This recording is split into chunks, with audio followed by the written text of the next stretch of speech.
Buenos días, buenas tardes, buenas noches. Hoy retomamos encuentros con este episodio acerca de el síndrome de Estocolmo, algo sobre lo que se ha escrito ríos de tinta, kilómetros y kilómetros de tintas, de artículos, de estudios, de recopilaciones, horas y horas, miles de horas de grabaciones, y bueno, seguramente hoy aportaré un poquito más a esas horas. El síndrome de Estocolmo se basa en un hecho que ocurrió a partir del 26 de agosto de 1973 dentro de un banco de la capital sueca. Irrumpió allí un sujeto visiblemente desequilibrado, aunque no se sabe en esas situaciones si es fingido o no, pero a poco de estar adentro del banco con un arma apuntando a todos y con una bomba, amenazando, solicitando 3 millones de coronas. En este momento no recuerdo si eran 3 o eran 6, pero es un detalle mínimo en relación a lo que ocurrió allí.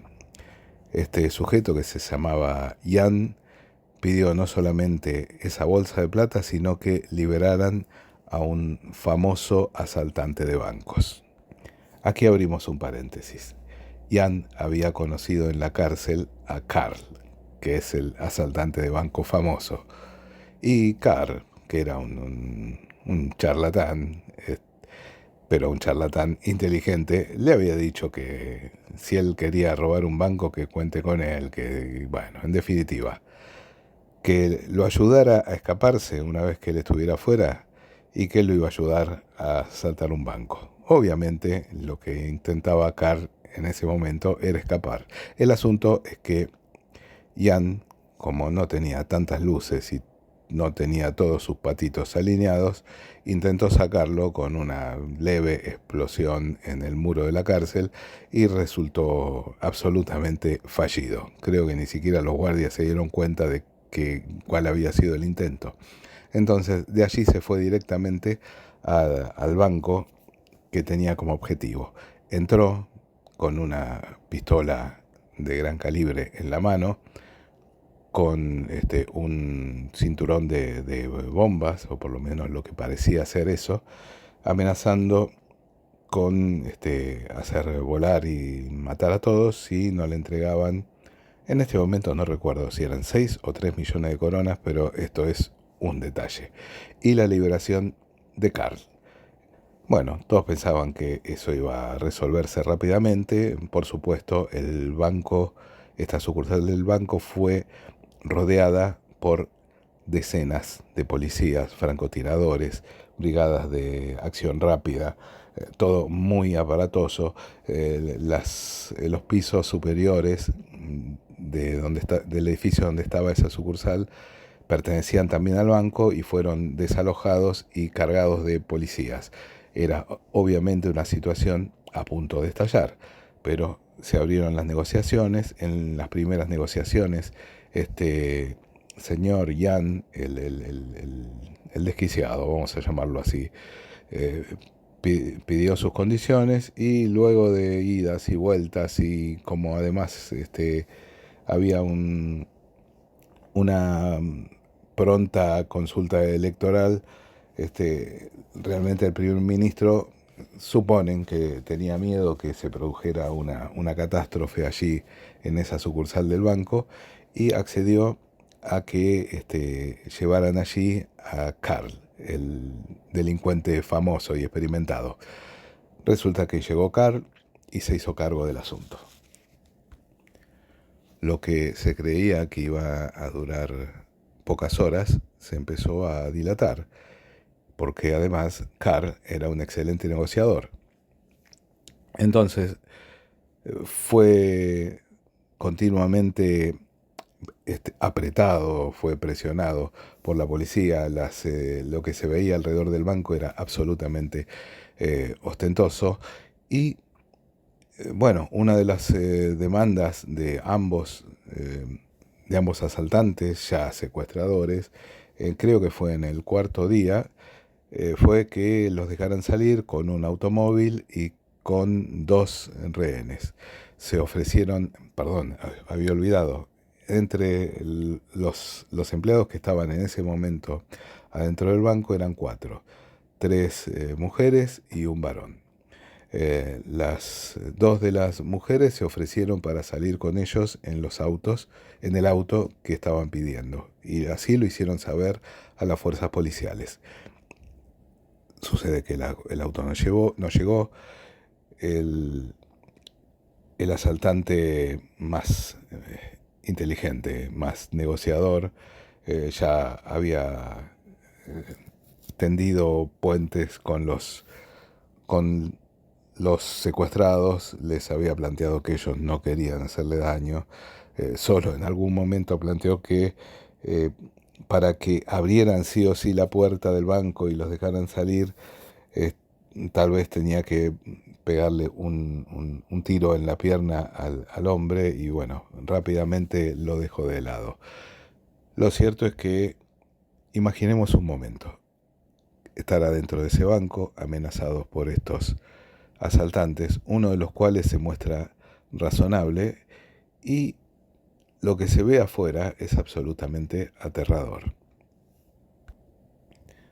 Aterrador tal vez más para los rehenes que para los asaltantes. Sucede que al sexto día decidieron una opción absolutamente límite, que fue perforar el techo y arrojar adentro de la sala a donde estaban un gas asfixiante que se usaba en Vietnam en ese momento, que prácticamente los dejó sin respirar, y con ese método lograron la entrega de los asaltantes secuestradores.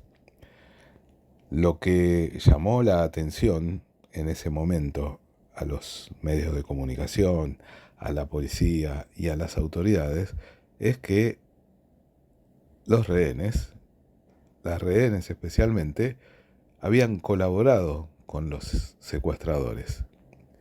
Entonces, el psiquiatra que estaba a cargo de las negociaciones llamó a esa situación, no era un síndrome, no es un síndrome realmente, pero llamó a esa situación síndrome de, bueno, el nombre de la calle donde estaba el banco, y finalmente lo terminó denominando síndrome de Estocolmo, que se supone que es esta situación donde los rehenes hacen buenas migas, o sea, terminan encariñándose, enamoradas del secuestrador. Así que esta bolsa de gatos, que a partir de ahí se denominó síndrome de Estocolmo, sirve para cualquier cosa, pero fundamentalmente suponen aquello que inicialmente suponía el psiquiatra de la policía, que no podía entender cómo estas personas no confiaban en la policía. Por supuesto que no lo entendía, porque no había estado adentro del banco viendo todo el despliegue, las amenazas, las simulaciones que había habido desde afuera del banco. Y abro otro paréntesis así chiquitito. Realmente a posteriori, quienes vivimos en Argentina, podemos recordar algunos por edad, y si no, buscar en Google lo que se llamó la masacre de Ramallo. Entonces, pensemos realmente si hay que tener miedo a los secuestradores o a la policía. Muchos profesionales con posterioridad han afirmado que esta clasificación inventada del síndrome de Estocolmo es realmente una falacia, un invento para explicar algo que, si no es plenamente racional, por lo menos es una situación, un mecanismo de defensa que ayuda a sostener la esperanza de salir. Algo así como quienes se han enfrentado a las situaciones de maltrato y violencia familiar, fundamentalmente mujeres sufriendo violencia machista, en que desde afuera parece que están enamoradas del maltratador, y tal vez parcialmente lo estén, pero sucede que no hay forma de plantear una relación que sea efectivamente amorosa si no hay un margen de opciones diferentes. En este caso, en el último caso que estoy hablando, el de la violencia doméstica, el de la violencia machista, suele ocurrir que en situaciones límites pueden pasar dos grandes opciones. O la mujer es asesinada, o ante la perspectiva de ser asesinada termina huyendo de la situación. Pero el tiempo que ha pasado dentro de esta situación lo ha vivido gracias también a sentir que esta situación no tenía salida.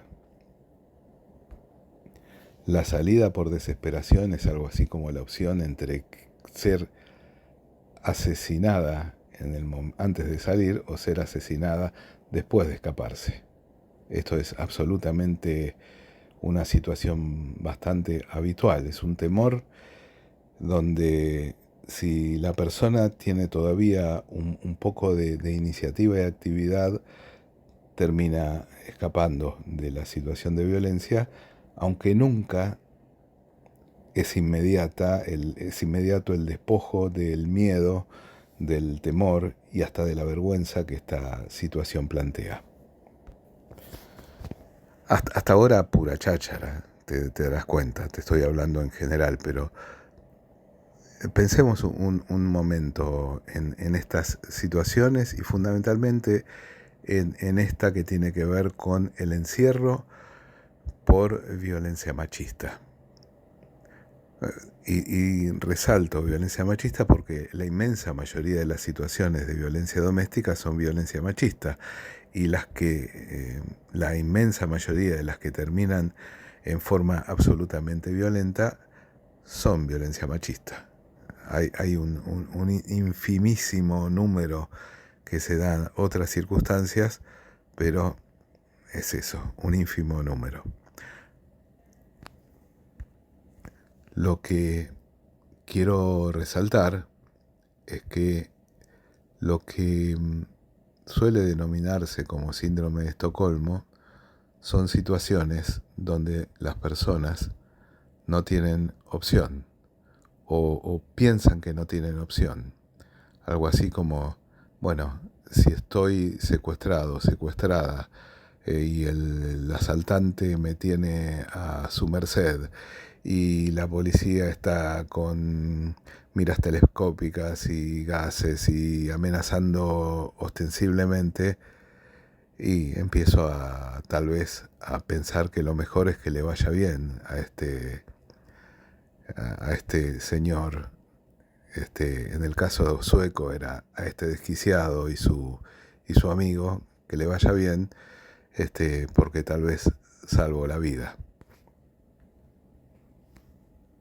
Así que mi definición de hoy es que lo que solemos denominar síndrome de Estocolmo son situaciones de encierro donde no se supone que haya una salida, no se imagina una salida. Y frente a eso, la opción hasta de colaborar con el captor empieza a ser una posibilidad de sobrevivencia.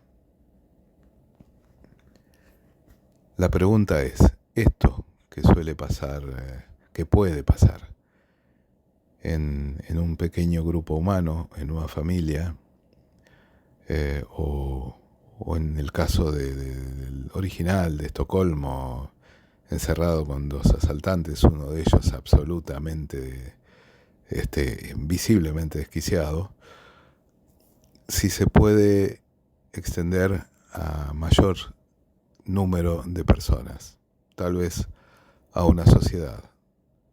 ¿Será posible que una sociedad, cuando no vea alternativas, empiece a creer que que mejor que le vaya mejor al asaltante?